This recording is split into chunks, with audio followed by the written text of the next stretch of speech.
programang DOJ Review ng Justice on Air program. At ito po ang inyong lingkod, Edward M. Togonon, ang punong taga-usig ng lungsod ng Maynila.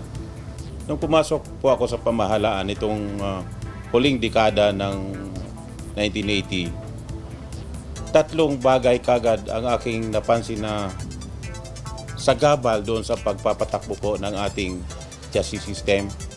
And sa tingin ko naman, magagawan po ng paraan kung pagtutuunan ng pansin. Una nga po rito ay yung inadequate compensation package na nakita ko noong 1980s.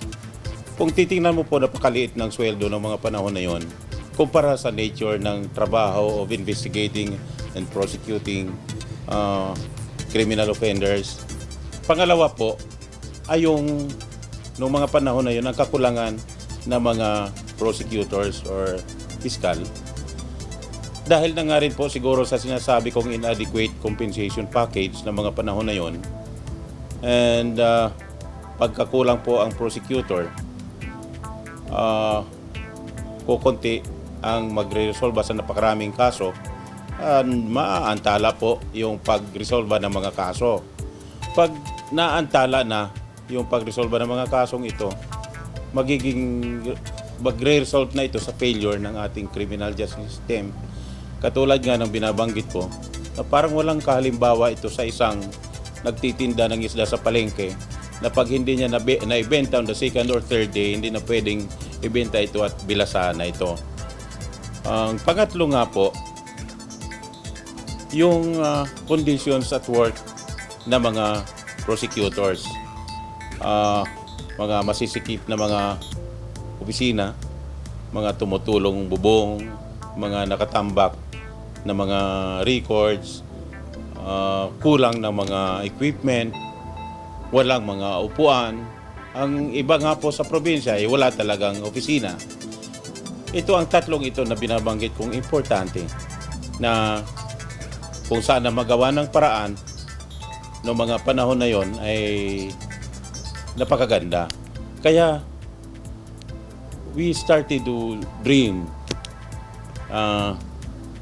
Nangarap kami na sana magkaroon ng isang National Prosecution Service na maayos ang tinatanggap ng mga prosecutors at sila ay makapag-concentrate sa kanilang trabaho of investigating and prosecuting criminal offenders, and magkaroon din ng isang justice system or isang National Prosecution Service na matibay, strong, kayang manindigan, and makapag-deliver bilang isang pangalawang pillar ng ating criminal justice system.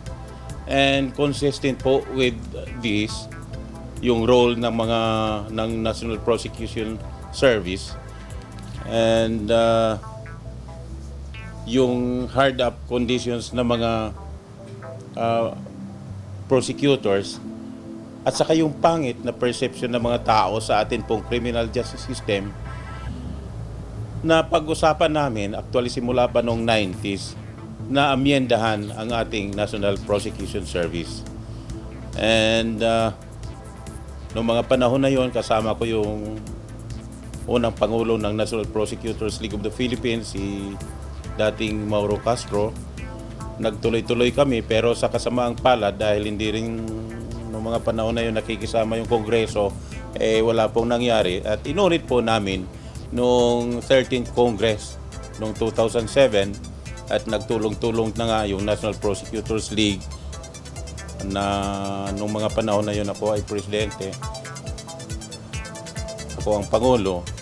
And yung Pangulo din ng Chief Prosecutors Association, si PhilASP, and yung mga opisyalis na rin ng Department of Justice, naggawa kami ng panibagong amyenda at ipinasok namin sa 13th Congress. Hindi nga rin po namin nagawa ng paraan na maipasa noong 13th Congress, pero inulit po namin ng 14th Congress, and ito ay photo finish ngayon kung kailan last day na ng 14th Congress, saka po ito na ipasa. Ito po ay naging isang enrolled bill dahil yung pareho po ang laman nito ng lower at upper house, kaya napabilis ang pag-forward namin sa Malacanang at na i-transfer nga ito sa Malacanang noong March 8, 2010 for consideration and approval ng dating Pangulong GMA. And dahil sa nung mga panahon na yun ng March ay 28th convention din ng mga prosecutors na pag-usapan namin na kung pwedeng kumbidahin na rin si dating Pangulong GMA sa convention ng mga prosecutors at kung pwedeng doon na rin pirmahan yung batas. And ako'y pinatawag sa Malacanang ng 2 beses. Ang una po para pag-usapan ng setting arrangement pagdating doon sa signing, and yung pangalawa nga po yung one day before the convention para bigyan ako ulit ng final instructions. Pero nagulat na lang po ako ng the following morning, tinawagan ako ng Malacanang para sabihin na hindi na po matutuloy yung pagpunta ng Pangulo.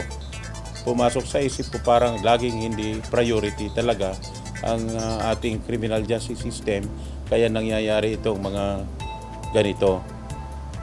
Anyway, ang nangyari po after 1 month, nag-lapse into law at naging batas na nga rin po itong National Prosecution Act, ang act na nagpapatibay, nagpapaganda, nagpapaayos ng National Prosecution Service Act.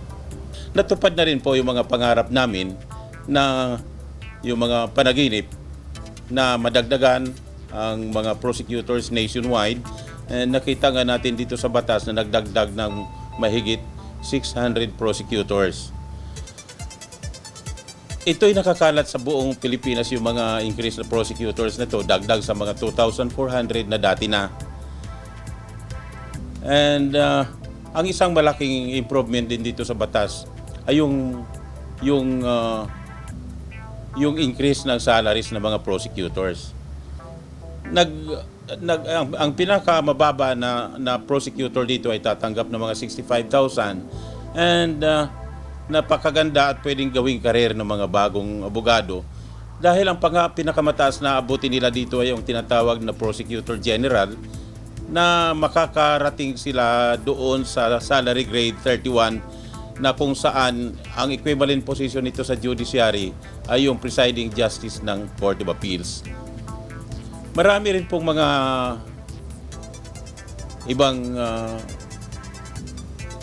features pa, katulad nung araw na yung mga politicians natin basta na lang nila ipapalipat yung mga chief prosecutors nila. Nakalagay dito sa batas na hindi na pwede. Kung yung isang hepe ay ililipat mo sa isang lugar, dapat dito ay concurrent capacity, meaning pareho niya hawakan yung dati niya at yung assignment na ibibigay ng Department of Justice. And then lahat ng mga appointment dito ay dumadaan po sa Secretary of Justice, at ang nag-a-approve po talaga ng mga promotion sa ka-appointment ay ang President, ang Pangulo ng Pilipinas. Sa Department of Justice naman mayroong screening committee na namimili ng mga aplikante natin, and ito ay pinamumunuan ng Prosecutor General and yung kanyang mga Deputy State Prosecutors, na kung saan dadaan po ito sa Secretary of Justice at ipo-forward po sa Malacanang. Ngayon, magtatanong kayo, kumusta na po ang batas ngayon? Nakakalungkot na after more than 5 years, hindi po rin naman talaga na-implement ng husto yung batas. Nagkaroon po ng mga increase ng mga prosecutors, pero lumalabas na mas marami pa nga po yung prosecutors na dati nung hindi pa bago ang batas kaysa sa ngayon. And lumalabas na nababiolate pa rin po ng ibang politicians natin yung mga pagpapalipat nila ng mga hepe ng mga opisina. Hanggang sa ngayon, marami pa rin mga floating na mga hepe na nandun po sa Department of Justice, dahil nga rin po sa binabanggit ko ng mga politicians.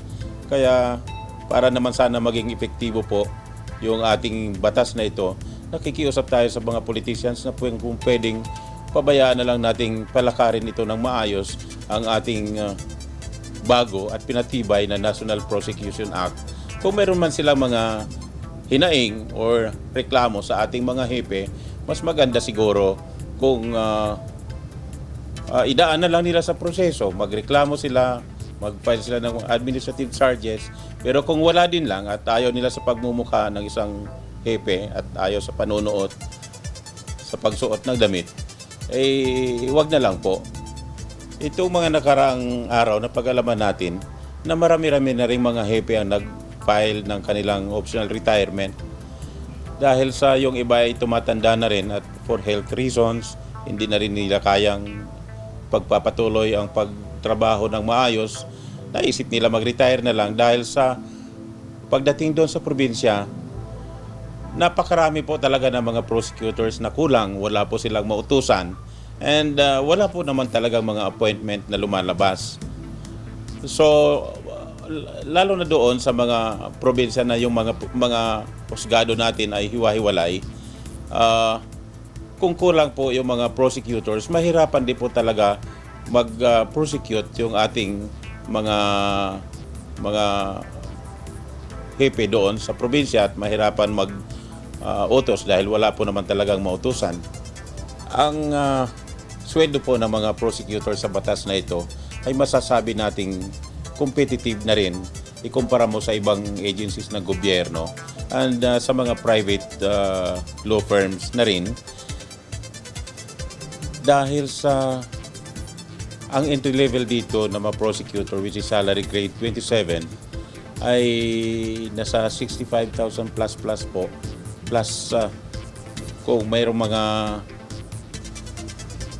depende rin po sa local government kung saan sila nakaasa, may mga binibigay din po na allowance na hindi nakalagay sa batas, hindi po lalampas ng 50% ng basic salary na tatanggapin niya rito.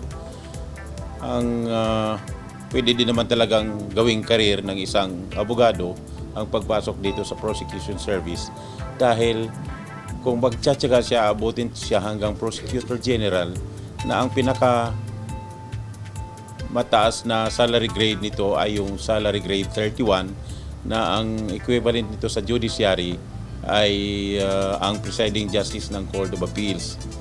Ang bawat posisyon dito sa prosecution service ay may equivalent position sa judiciary. Halimbawa, yung entry level natin na salary grade 27, ang equivalent niyan sa judiciary ay yung mga Metropolitan Trial Court judges or yung mga Municipal Trial Court judges. Pag ikaw ay umangat pa ng konti at ikaw ay na-promote, aabutin mo, kapantay mo yung mga Regional Trial Court judges.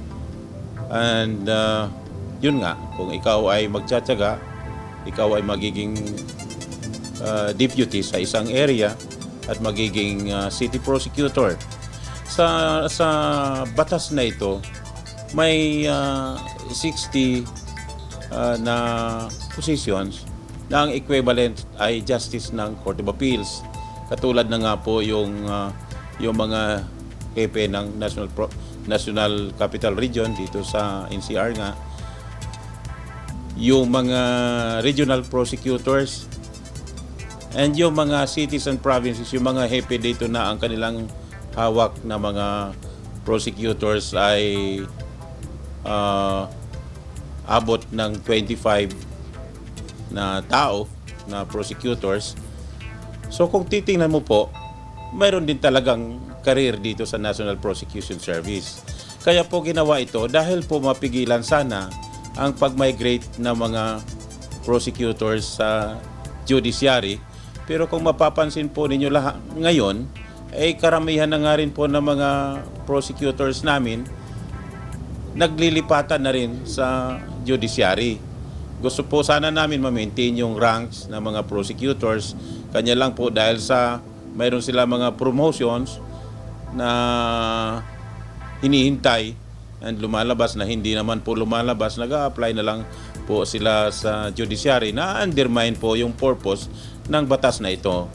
Sana po sa mga kinaukulan kung sana ay maayos natin itong batas na napakaganda po naman, magiging matibay ang ating second pillar, yung ating pangalawang haligi ng ating criminal justice system.